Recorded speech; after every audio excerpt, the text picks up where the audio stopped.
Chapter 6, Georgia. Oh my goddess. I'll put out every offering. I'll walk all the way back to the pod ship to say prayers with Pachika and Yelena. Anything to keep my mate for the rest of my days. His cock will forever be a beacon beckoning my body and lighting its way back home. The words for our actions are all flying past me in this language, but I can't even grasp them for fear that I'll take an ounce of attention away from my mate. And just when he shifts forward, pushing deeper inside me, I feel his teeth on my neck a second before everything goes white.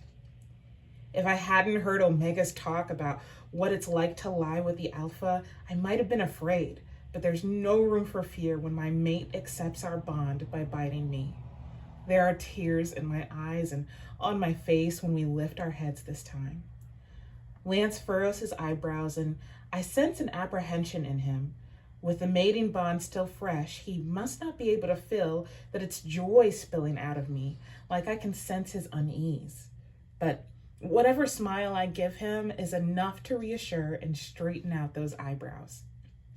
With the setting sun at my back and my whole world, my future before me, every worry of not being enough, being hard to manage, being too talkative goes away.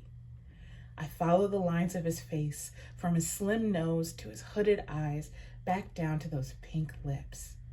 I want to kiss those lips again. They're mine to claim.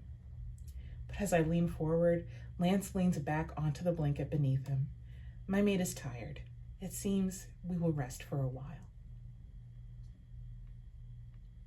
The cool breeze is nothing like the wind and snow I saw when we first landed, but everything's better now that I'm with my mate.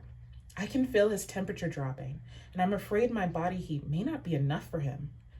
I'm debating whether I should leave him to go find Max or wake him up from his beautiful slumber when my mate stirs. He's like a Sorrentus, a beautiful Ligurian river lily that dances in the current, captivating any audience that happens upon it. I can't go anywhere, can't move from this very spot until I see his deep brown eyes on me. I run my fingers through his hair to help coax him from his sleep. With his dick lying hard against his stomach, I have another idea of how to wake him up, but I think that's something we should talk about first. So soon enough, his beautiful eyes look into mine. "Hello, mate," I say. My Lance gives me the cutest little just waking up grin.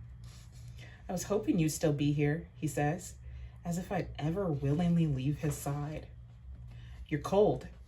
I can explain my love for him later. His health is my priority right now. Yeah. Lance looks a little sheepish. I wasn't exactly planning on staying out all night, but what can I say? Earlier, that was amazing. I agree, mate, but we have to get you warm. I just wish... Oh, Max, over here! The boys trail the edge of the beach. They must have been looking for me, and Max followed my scent here. A warm spark flutters in my chest at the notion that I made the right decision coming out here with them. If I'd gotten separated from my original pack like this, I know, without a doubt, at least 2 betas would have intentionally tried to mask the pack's scent so I couldn't find them.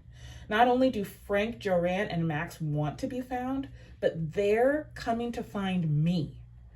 Underneath me, I feel my Lance tighten up. Don't worry, these are my friends. Oh, I see. I look down and just barely catch the forlorn look on Lance's face before it's washed away, but I can feel it all the same through our bonds. I guess you'll be headed back with your friends then? Once he's warm, I'll have more time to explain, but for now I say, of course not. I'm not leaving your side, especially not in your condition, but Max is a dragon. He can make us a fire real quick to warm you up. Max is a... Wait, what? A dragon, I repeat. Have I really turned his world upside down like he has mine? He can use his belly fire over there. We'll get you warmed up real quick. I stand and reach down to pull him up, but my Lance still has a spacey look on his face as he rights himself just in time to be introduced. Max, Frank, Joran, this is my mate, Lance. Lance, this is Max, a dragon, and Frank and Joran are both... I pause. The only equivalent in your language is lizards?